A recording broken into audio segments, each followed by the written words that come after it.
Good evening. এই বৃষ্টিটা শুরু হওয়ার পর মেঘটা একটু কাটলো, আমি সাইকেল ভুলে যেতাম, তাই আমার বুড়ির কাজ দায়িত্ব আমি নিয়েছি। সংসার এখন কিছু নেই কিছু পাচ্ছি না, মাথা তো চুলগুলো মনে ছিঁড়ি বসে বসে। খেয়েছিলাম কিন্তু সত্যি খুব ভালো লেগেছিল। মা বলছে তাহলে ভালো যখন লেগেছিল আজকে আবার করছি। মানে এক কন্যে বৃষ্টির দিনে ফাঁকিবাজ, সে বাপের বাড়ি চলে যাবে। এখন যদি আমি তাড়াতাড়ি করে না কামাতে পারি, সামনে বেড়াতে যাওয়া আছে, আমি যে কি করবো কিচ্ছু জানি না। খাওয়া দাওয়া হয়ে যাওয়ার পর আমি এখন রেডি হয়ে গেছি, আমার একটু কাজ আছে, আমি বেরিয়ে যাবো। তার জন্মদিনটা আমাদের বাড়িতে সেলিব্রেট করা হবে, কিছু ব্যাপার নয়। তুমি গিফট দিলেও খাওয়াবো, তুই তো গিফট দিলেও খাবি, তোকে আমি ছাড়বো নাকি গিফট দিলে খাওয়ালে। তো আজকে দিনটা আমরা খুব সুন্দর ভাবে উপভোগ করবো। সন্ধ্যাটা বেলুন লাগানো হচ্ছে। আরে কেমন সাজানো হয়েছে! এইবার দেবে শ্রেষ্ঠ রানী। Happy birthday to you. মা কেমন কাটলো আরিফের জন্মদিন?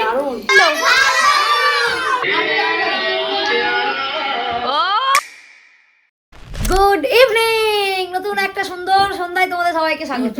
কারণ ইভিনিংই লাগছে, বাইরেটা যা হয়ে আছে ইভিনিং। এখন তো তোমার একটু চকচক করছে, বৃষ্টিটা নেমেছে বলে। যখন ভোরবেলা ঘুম থেকে উঠি, ভোরবেলা মানে 5:30, তখন দেখছি অন্ধকার। আমি কি ব্যাপার, অন্ধকার কেন? সকাল হয়নি নাকি? আমি কি এখন মাঝরাতে আছি? একই কারণে আমার ঘুম হয়নি ভালো করে, পেটে যন্ত্রণা হচ্ছিল। যা বাবা, এখনো সকাল হলো না নাকি? দিয়ে উঠে দেখছি মেঘ করেছে। এই বৃষ্টিটা শুরু হওয়ার পর মেঘটা একটু কাটলো।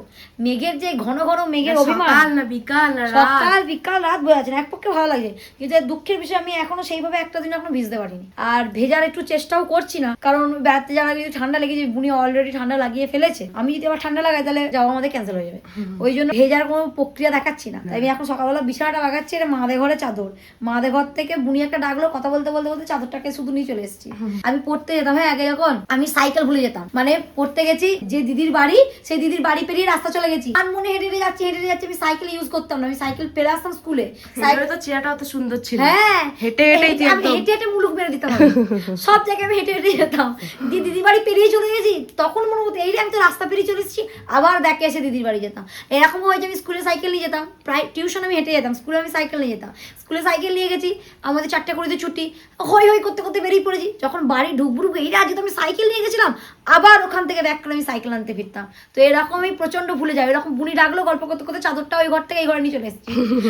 আর আজকে হচ্ছে আমাদের আরিফ বাবুর জন্মদিন, দিদির এক ছোট্ট ছানার জন্মদিন। তাকে সকালই ফোন করা হয়েছে, আজকে সন্ধ্যাবেলা সে আসবে, দিয়ে ও কেক কাটবে, আনন্দ করবে। প্রতি বছরই আমরা এটা করি, আর ও প্রচুর আনন্দে আছে। মিসকে বলছে, মিস তুমি দুপুরবেলা কিছু খাবে না কিন্তু, আমি রাতে সিঙ্গাড়া খাবো, সিঙ্গাড়া খাবে। আমি ওকে সকালে ফোন করেছি উইশ করবো বলে, মিস তুমি যেন দুপুরবেলা কিছু খেও না, তোমার পেটটা খালি রাখবে, সিঙ্গাড়া খাওয়াবো, 2টো করে মিষ্টি খাওয়াবো, রসগোল্লা।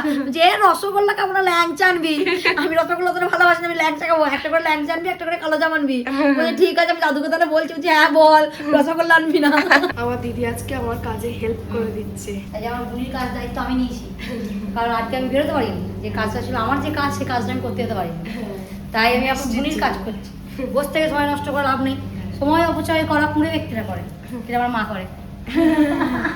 তা তো বটে, মা এত সুন্দর সুন্দর টাইমে বুড়ো আঙুলটা মুখে ঢোকাচ্ছে। মা আছে বলে বুড়ো আঙুলটা পেটে ঢুকছে। আধ বেলা মা শুয়ে থাকুক না, সংসার এখন কিছু নেই কিছু পাচ্ছি না, মাথা তো চুলগুলো ছিঁড়ি বসে বসে। আর মা এখন বসেছে আজকে কুমড়ো দিয়ে কলাই সেদ্ধ করবে। আগে একদিন ওই বাড়ি পুজোর সময় বানিয়েছিল, সেই রকমই আজকে আবার খেতে ইচ্ছা করছে, তাই কুমড়ো দিয়ে কলাই সেদ্ধ করবে। আমার মা কি গ্লো করছে, বেড়াতে যাওয়ার আনন্দ নাকি মা? হ্যাঁ, তুমি এত কেন গ্লো করছো মা? আর মা এখনো চুলটা ধুইনি, স্নান করে দেবো, ধুয়ে দেবে। সকাল সকাল স্নান করেনি, সারা রাতে ছিল। মা তোমার ঠান্ডা লাগবে না তো? যদি ওটা তেল, ওটা তো সেই এমনি চুল কালো করার, ওটা নয়। বাড়ি পুজোর সময় যখন করছো তখন আমি মাকে বলছি আমি খাবো না, কুমড়ো দিয়ে কলাই সেদ্ধ কেউ খায়, লাউ দিয়ে যেটা হয়। মা বলছে খেয়ে দেখবো না, আমি না খাবো না, দিয়ে মা জোর করেই খাইছিল। কিন্তু এত ভালো লেগেছিল খেতে, ওটা তো ভালো লেগেছিল। বাবা বলেছিল যে না করো, খুব ভালো লাগবে। খেয়েছিলাম কিন্তু সত্যি খুব ভালো লেগেছিল। মা বলছে তাহলে ভালো যখন লেগেছিল আজকে আবার করছি, সেই জন্য মা আজকে আবার করছি।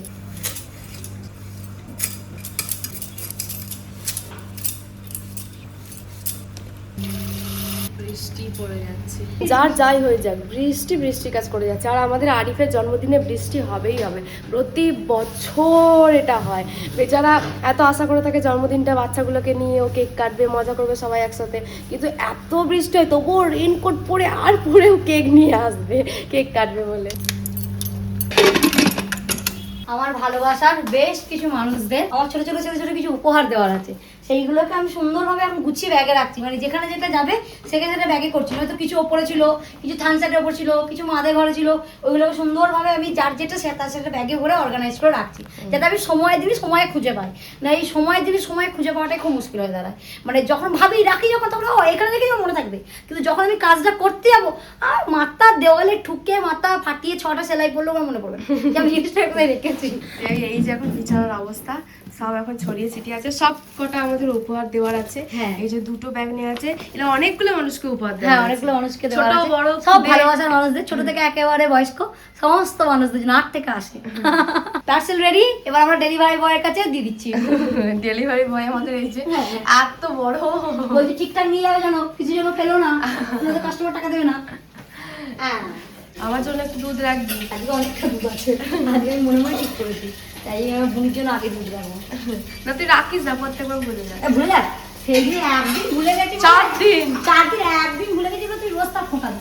দিদি হ্যাঁ, তুই কানের গুলো পড়া কেমন অভ্যাস হয়ে গেল। এই গানটা খুব হালকা, তো এই প্যাঁচটা একটু ইয়ে করি, প্যাঁচটা ইচ্ছা মতো একটু লুজ করে নিয়ে আবার একটু টাইট করে নিতে, একভাবে টাইট থাকলে না খুব ব্যথা লাগে, একেবারেই অভ্যাস ছিল না তো এই লুজ এইসব করতে করতে। ভালোই আছি, লাগছে না, আমি ভেবেছিলাম যে কাজ হয়ে শুরু হয়তো লাগবে, লাগে না খুব একটা। ওরে বাপ রে, অঝোরে তুমুল বৃষ্টি হচ্ছে, এ বৃষ্টি তো থামার নামই নেই। সকাল থেকে অল্প অল্প পড়ছিল, এখন একদম অঝোরে একদম ঝরে যাচ্ছে বৃষ্টি। যখন এরকম বৃষ্টি পড়তো তখন আমার দুদু একটা কবিতা বলতো, বৃষ্টি পড়ে টাপুর টুপুর নদে এলো বান, শিব ঠাকুরের বিয়ে হবে 3 কন্যে দান, 1 কন্যে রাধেন বাড়েন, 1 কন্যে খান, আর 1 কন্যে গোসা করে বাপের বাড়ি যান। মানে 1 কন্যে বৃষ্টির দিনে ফাঁকিবাজ, সে বাপের বাড়ি চলে যাবে, যাতে শিব ঠাকুর তার মান ভাঙিয়ে নিয়ে আসে। আর 1 কন্যে রান্না করতে ভালোবাসে, সে রান্না করছে। আর 1 কন্যে কোনো ব্যাপারই নেই, কে মান ভাঙালো কে কি করলো, ও রান্না করছে খেয়ে যাবে, যেমন আমার বুনি, কে কি হলো দেখা দরকার নেই, রান্না করলে আমি খাবো। তা তো বটেই, সবকিছুতেই বুনি। আজকে আমাদের বৃষ্টির দিনে জলখাবারের মেনু, মা কুমড়ো দিয়ে, আলু দিয়ে, গোটা মুসুর দিয়ে সমস্ত কিছুতে চাপ করে একটা ডাল করেছে, যে ডাল বাটি শেষ হয়ে গেছে। হ্যাঁ, যেটাতে মুড়িটাকে চপচপে করে মাখিয়ে দিয়ে পাশে আবার ডাল দিয়েছে, 2টো শসা দিয়েছে আর লঙ্কা দিয়ে মুড়িটাকে মাখিয়ে দিয়েছে। আর মার বাবা পেঁয়াজ, মার বাবা পেঁয়াজ দিয়েছে, আমরা কাঁচা পেঁয়াজটা খাই না, আমার গা ভোলায়, তাই বলে এটা দিয়ে আমরা এখন মুড়ি খাচ্ছি। আরো লঙ্কা দিয়েছি, তোর সামনেই দিয়েছি। মা জানে আমার লাগবে। এবার বৃষ্টি দেখতে দেখতে খেয়ে নেই। সেরা বন্ধু, দিদি স্নান হয়ে গেছে, আমার এখনো স্নান হয়নি। আমি এবার মুখে ফেস প্যাকটা লাগিয়ে স্নান করবো। আমি এখন কদিন ফেস প্যাকটা লাগানো একটু বন্ধও রেখেছি, আজকে ভাবছি তো লাগাবো, তারপর ভাবছি না লাগাবো না, থাক, কারণ ওই অনেকক্ষণ মুখের মধ্যে রাখলে ঠান্ডা লেগে যাচ্ছে আমার, সেই জন্য ঠান্ডা লেগেছে বলে আমি আর ভাবছি যে এতক্ষণ মুখের মধ্যে রেখে তারপরে স্নান করবো না, সেই জন্য হাতেরও কোনো রকম যত্ন আমি নিচ্ছি না। এখন যদি আমি তাড়াতাড়ি করে না কমাতে পারি, সামনে বেড়াতে যাওয়া আছে, আমি যে কি করবো কিচ্ছু জানি না। বৃষ্টি একটু কমেছে আর এদিকে আমার স্নানও হয়ে গেছে, আমি একদম মাথা স্নান করেছি। এত ঠান্ডাতে তবুও আমাকে চুল ভেজাতে হয়েছে, স্নান করতে হয়েছে, কারণ একদিন যদি আমি চুল না ভিজিয়ে মাথা স্নান না করি তাহলে সেই রাতে আমি সারা রাত কীর্তন করবো, আমার আর ঘুম আসবে না। আমাদের দুপুরের তাই সমস্যা, যাই হয়ে যাক না কেন চুল ভিজে আমাদের স্নান করতেই হবে, ঠান্ডা লাগুক, যত স্মৃতি পড়ুক, বর্ষা পড়ুক, যাই হয়ে যাক, মাথা স্নান আমাদের করতেই হবে। আগের দিন আপেল তো আমরা আনতে পারিনি, কিন্তু বাবা আগের দিন সন্ধ্যেবেলা আপেল নিয়ে এসেছিল, তাই ভাবছি যে এখন একটা খাবো। এই আপেলটিকেই ভালো করে ধুয়ে কেটে খাওয়া যাক, ফ্রিজে ছিল তো দেখো একদম ঠান্ডা।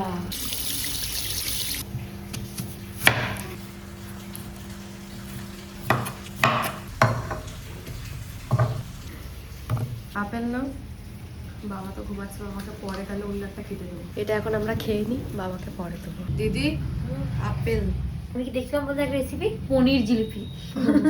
তুই বহুত কিছু দেখছিস, আমি আপেল খা এখন কি বানাবো একদিন। হ্যাঁ, আবার একটা গান শোনাচ্ছি, করো বল। পুরানো সেই দিনের কথা ভুলবি কি রে, আইও সেই চোখের দেখা, আপনারা শুনিস না, প্রাণের কথা সে কি বলা যায়। আমি হাত লাগি, আমি গান গাইতে তো খেয়ে নিবি। ভালো লাগছিল কর। কপাক চালিয়ে দিচ্ছ, গান গাইছি। খাওয়া দাওয়া হয়ে যাওয়ার পর আমি এখন রেডি হয়ে গেছি, আমার একটু কাজ আছে, আমি বেরিয়ে যাবো। কিন্তু বেরিয়ে আসার পর আমার একটা সুন্দর সন্ধ্যা আজকে কাটতে চলেছে, কারণ আমার এক খুদে ছানা আরিফ বাবু, তার আজকে জন্মদিন, আর তার জন্মদিনটা আমাদের বাড়িতে সেলিব্রেট করা হবে। মানে ও কেক খাবার সব নিয়ে আসবে। আমি বোনকে বলছি, বোন তো জন্মদিনে অনেক করে বেলুন বেঁচেছিল, তো বেলুন দিয়ে এগুলো দিয়ে একটু সুন্দরভাবে ডেকোরেট করে ও আসার আগে, তাহলে মজা লাগবে। তাই আমি একটু একটু একটু সেজেছি, যে এই কাজ থেকে ফিরে আসে আমি আর সাজতে পারবো না, আর সময় পাবো না, কারণ তখনও চলে আসবে। আমি একটু আগে সেজে নিই, বুঝলি, তখন যদি সাজতে না পারি জন্মদিন বলে কথা। আর ওর জন্য আমরা একটা গিফট অর্ডার দিয়েছি। ওর জন্মদিনটা ভরা বর্ষায়, গত বছর যখন জন্মদিন হয়েছিল একদম সবাই রেইনকোট ছাতানি পড়তে, ওর নিজেও বেচারা খাবারগুলোকে পর্যন্ত চাপা দিয়ে নিয়ে আজকে সকাল থেকে বৃষ্টি। আমি আর বুনিকে তাই বলছি, বুনি ওকে বলবো যে বাবু আজকে তুই কেক কাটিস না, সবাই আসতে পারবে না, কিন্তু যা হোক বিকাল থেকে দেখছি বৃষ্টিটা নেই। ওর একটা গিফট আমি আর বুনি অনেক ভেবেচিন্তে অর্ডার দিয়েছি, কিন্তু দুর্ভাগ্যবশত গিফটটা আসবে 15 দিন বাদে। আমরা এক সপ্তাহ আগে অর্ডার দিয়েছি, এখনো প্রায় 5-6 দিন দেরি আছে গিফটটা আসতে। তোকে শুনিয়ে রেখেছি যে আরে বাবু গিফটটা আসতে কিন্তু এখনো তোর 5 দিন মতো লাগবে। ও বলছে বেশ কিছু ব্যাপার নয়, তুমি গিফটটা দিলেও খাওয়াবো। তুই তো গিফটটা দিলেও খাবি, তোকে আমি ছাড়বো নাকি গিফটটা দিলে খাওয়ালে? আমার তো একটা কর্তব্য আছে। তো আজকে দিনটা আমরা খুব সুন্দরভাবে উপভোগ করব, সন্ধ্যাটা সব পুচকে পাচকাদের সাথে। আমি আর দিদি সারা দিন আজকে এক কথা বলে গেছি, দিদি বৃষ্টিটা যেন কমে যায়। এখন একদম আকাশ পুরো পরিষ্কার, বাকিটাও যেন ঠিকঠাক ভাবে হয়ে যায়, দিনটা যেন সুন্দরভাবে কেটে যায়। জন্মদিন বলে কথা, একটু আনন্দ মজা হবে। চলো বেলুন টাঙাবো একটু পরে, আগে উপরে যেতে হবে, কারণ উপরে সমস্ত কিছু গুছিয়ে রাখা আছে। আমার জন্মদিনে অনেক বেলুন বেঁচেছিল, সেগুলোই নিয়ে আসবো উপর থেকে। আর তার সাথে ওই দিদি জন্মদিনের সময় যে সাদা কালারের নেট টাঙিয়েছিল সেটাও উপরে রাখা আছে, যদি সামনে থাকে তাহলে আমি পারবো। আমার দিদির তো খুব ব্যবস্থা, যদি অনেক কারুকার্য করে ভিতরে ঢোকানো থাকে তাহলে আর পারা সম্ভব না। বেলুন কটা নিয়ে চলে আসবো, দিয়ে ভেবেছি ও আসার আগে ওকে লুকিয়ে লুকিয়ে এখানটা একটু সাজিয়ে রাখবো, ও আনন্দ পাবে তাহলে। এখন আমরা যাচ্ছি ওপরে বেলুনগুলো আগে নিয়ে আসতে। এই যে ওপরে সব কিছু তোলা ছিল, এক গাদা সমস্ত জিনিসপত্র, বেলুন আর সব কিছু হয়েছে, অনেক রকমের বেলুন আছে রে। এইগুলো দিয়ে একটু ছোটখাটো ডেকোরেশন করার চেষ্টা করবো আমরা আমাদের মতো করে। এই যে এত বেলুন নিয়ে নিয়েছি, ওইদিকে নেটটাও নিয়ে নিয়েছি, এবার গিয়ে নিয়েছি একটু ছোট্টখাটো ডেকোরেশন করা যাক। আমরা এখন শুরু করে দিয়েছি আমাদের ডেকোরেশনের কাজকর্ম, আর আমি কাজটা তাড়াতাড়ি মিটিয়ে চলে এসেছি। আরে ফোন করে জমি আমি যাচ্ছি, আমি না না তোকে এখন আসতে হবে না, আমি কল করবো তোকে যখন আসতে হবে। রানী এখন যোগ দিয়েছে, সবাই মিলে এখন বন্ধু জন্মদিন বলে কথা, কেমন মজা হচ্ছে? বেলুন লাগানো হচ্ছে, এখন আপাতত এরকম দেখতে লাগছে। সবাই মিলে এখন আনন্দ মজা করা হচ্ছে। হ্যাঁ, এগুলোই তো মজা, যে ওরা ওদের বন্ধুর জন্য জন্মদিন সেলিব্রেট করার জন্য বেলুন ফোলাচ্ছে, আনন্দ করছে। এগুলো থেকে যাবে দিনের শেষে, সবাই যখন বড় হয়ে যাবে এই স্মৃতিগুলো দেখতে পাবে যে আমরা ছোটবেলায় এরকম করতাম। ছোট্ট খাট্ট একটা ডেকোরেশন আমরা করেছি আমাদের মতো করে, আর সবাই এখানে বসে গেছে। এবার আমাদের আলাদাভাবে পার্টি, পার্টি কাটা খুব সুন্দর সাজিয়েছি আমরা, খুব ভালো লাগছে। ছোট্ট খাট্ট বেশ ভালো লাগছে না মা? খুব সুন্দর হয়েছে। আমি বলছি তোরা এই বেলুনগুলো কাটিস না, তোদেরকে বাড়ি আসলে একটা করে দেবো, কিন্তু কে কার কথা শোনে, সব ধূপ ধাপ করে বানাবে।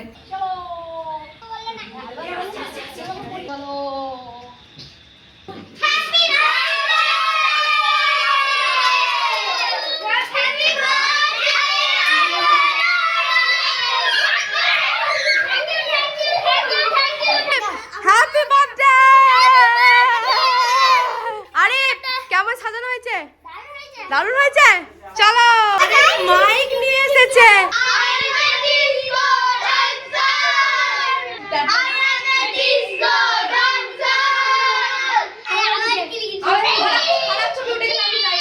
আচ্ছা আরে তোমার গিফটটা 5 দিন বাদে আসবে, যে গিফট আমি অর্ডার করেছি, তাই আজকে তোমার যেহেতু জন্মদিন তাই ছোট একটা gift, ঠিক আছে?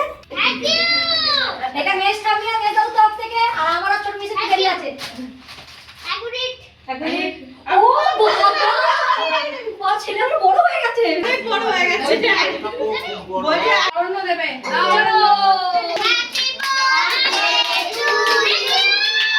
এবার তুই দিয়ে দি। ওকে, এইবার দেবে শ্রেষ্ঠ রানী।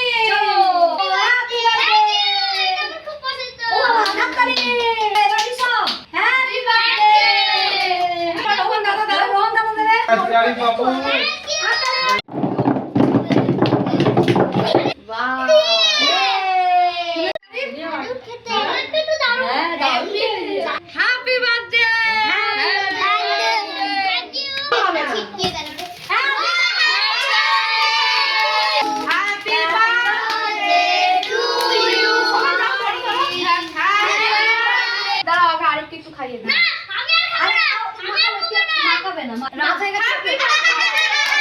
আরিফ বাবু ওইদিকে আমাদের সবার জন্য খাবার নিয়ে এসছে, তাই আমরা একা একে প্লেটগুলোকে সাজিয়ে দিচ্ছি যাতে বাচ্চাগুলোকে দিতে পারি। প্রথমে যাচ্ছে সিঙ্গারা, সিঙ্গারা চলে গেছে, রোল কেক দিচ্ছে, আমি চকলেট গুলো দিচ্ছি। যাচ্ছে এবার ল্যাংচা, কালো দাম চলে গেছে ল্যাংচা। চলো এবার চলো। ওদের কাছে পৌঁছে দেওয়া হবে। আমি কিন্তু birthday boy, this is for you. ও ম্যাঙ্গো জুস নিয়ে এসছে, তাই ওটা বাচ্চাদের ভাগ করে দেবো এবার। এবার এটার পালা, এটা এখন দেওয়া হচ্ছে। ফেলিস না, সবাই সবাই। হ্যাঁ পেলো না, সবাই হাতে হাতে ধরে থাকো। ধর। রিয়ান বাবা ও শুধু একটুখানি গুটি খেয়েছে আর চকলেট খেয়েছে, আর কিচ্ছু খাবে না। মা কেমন কাটলো আরিফের জন্মদিন? দারুণ দারুণ। বাবা হ্যাপি হ্যাপি এই তোরা বল আরিফের জন্মদিন কেমন কাটলো? আরিফ জন্মদিন কেমন কাটলো? হ্যালো আরিফের জন্মদিন আমরা ফাটিয়ে মজা করছি, এখন আমরা সবাই মিলে বসেছি খেতে। কেমন মজা হলো দিদি আরিফের? সবাই একসাথে খেতে বলেছি, এত মজা হয়েছে, এর থেকে বেশি কিছু আর কি চাই? মিঠাই এখন আমাদের বসে বসে টুকটুক করে খাচ্ছি। মিলে এখন বসেছি, আরিফের জন্মদিনের অনুষ্ঠান শুরু হবে।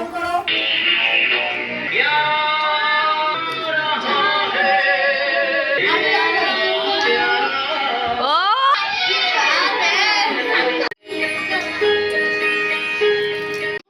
তোমাকে এবার কবিতা বলার জন্য বলা হচ্ছে।